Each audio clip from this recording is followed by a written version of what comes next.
Hi, welcome to Fireplace Tales.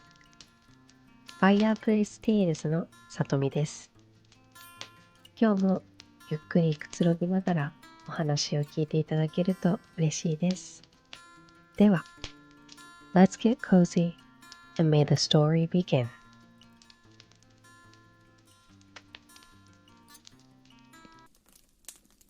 The Snow Queen by Hans Christian Andersen. Sixth story. The Lapland Woman and the Finland Woman. Suddenly, they stopped before a little house, which looked very miserable. The roof reached to the ground, and the door was so low that the family were obliged to creep upon their stomachs when they went in or out. Nobody was at home except an old Lapland woman, who was dressing fish by the light of an oil lamp. And the reindeer told her the whole of Gerda's history, but first of all his own, for that seemed to him of much greater importance. Gerda was so chilled that she could not speak.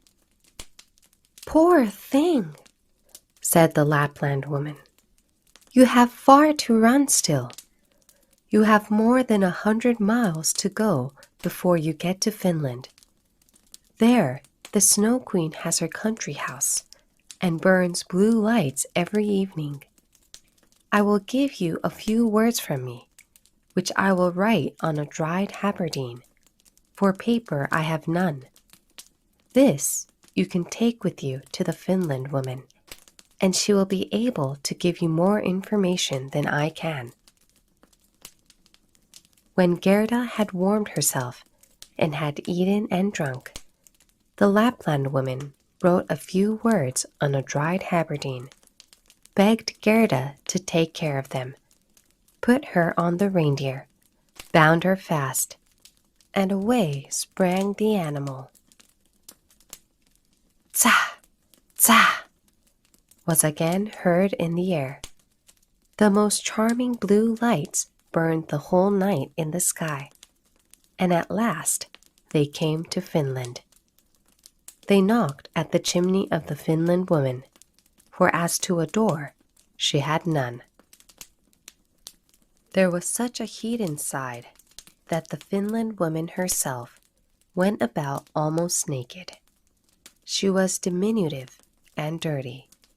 She immediately loosened little Gerda's clothes, pulled off her thick gloves and boots, for otherwise the heat would have been too great, and after laying a piece of ice on the reindeer's head, read what was written on the fish skin.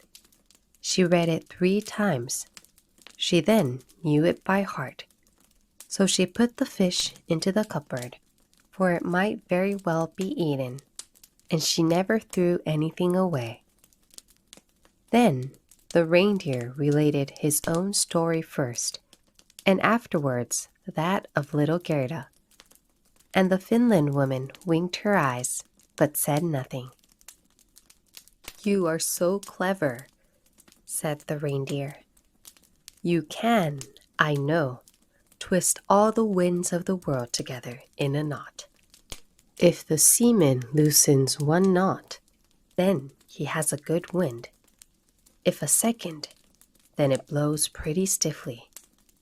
If he undoes the 3rd and 4th, then it rages so that the forests are upturned. Will you give the little maiden a potion, that she may possess the strength of 12 men and vanquish the Snow Queen?" "The strength of 12 men," said the Finland woman. "Much good that would be." Then she went to a cupboard and drew out a large skin rolled up. When she had unrolled it, strange characters were to be seen written thereon, and the Finland woman read at such a rate that the perspiration trickled down her forehead. But the reindeer begged so hard for little Gerda, and Gerda looked so imploringly with tearful eyes at the Finland woman that she winked and drew the reindeer aside into a corner, where they whispered together, while the animal got some fresh ice put on his head.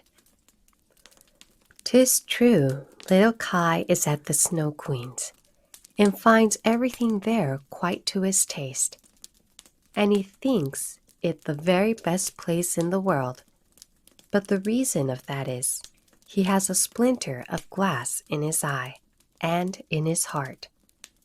These must be got out first, otherwise he will never go back to mankind, and the Snow Queen will retain her power over him." "But can you give little Gerda nothing to take which will endue her with power over the whole?" "I can give her no more power than what she has already. Don't you see how great it is? Don't you see how men and animals are forced to serve her? How well she gets through the world barefooted? She must not hear of her power from us. That power lies in her heart, because she is a sweet and innocent child. If she cannot get to the Snow Queen by herself and rid little Kai of the glass, we cannot help her. 2 miles hence the garden of the Snow Queen begins. Thither you may carry the little girl. Set her down by the large bush with red berries standing in the snow. Don't stay talking, but hasten back as fast as possible." And now the Finland woman placed little Gerda on the reindeer's back, and off he ran with all imaginable speed. "Oh, I have not got my boots. I have not brought my gloves," cried little Gerda. She remarked she was without them from the cutting frost. But the reindeer dared not stand still. On he ran till he came to the great bush with the red berries, and there he set Gerda down, kissed her mouth, while large bright tears flowed from the animal's eyes, and then back he went as fast as possible. There stood poor Gerda now, without shoes or gloves, in the very middle of dreadful icy Finland. She ran on as fast as she could. There then came a whole regiment of snowflakes, but they did not fall from above, and they were quite bright and shining from the aurora borealis.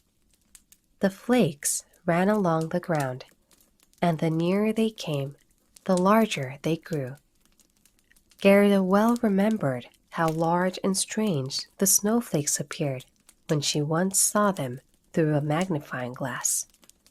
But now they were large and terrific in another manner. They were all alive. They were the outposts of the Snow Queen. They had the most wondrous shapes. Some looked like large, ugly porcupines. Others like snakes knotted together, with their heads sticking out. And others, again, like small fat bears, with the hair standing on end. All were of dazzling whiteness. All were living snowflakes. Little Gerda repeated the Lord's Prayer. The cold was so intense that she could see her own breath, which came like smoke out of her mouth. It grew thicker and thicker, and took the form of little angels that grew more and more when they touched the earth. All had helms on their heads, and lances and shields in their hands. They increased in numbers, and when Gerda had finished the Lord's Prayer, she was surrounded by a whole legion.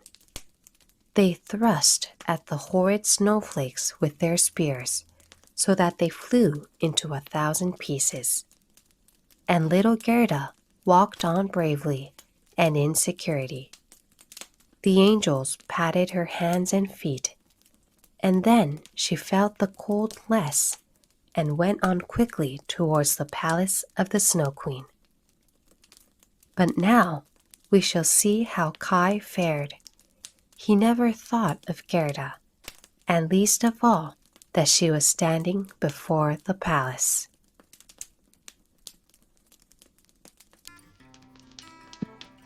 Thank you for watching. またぜひお待ちしています。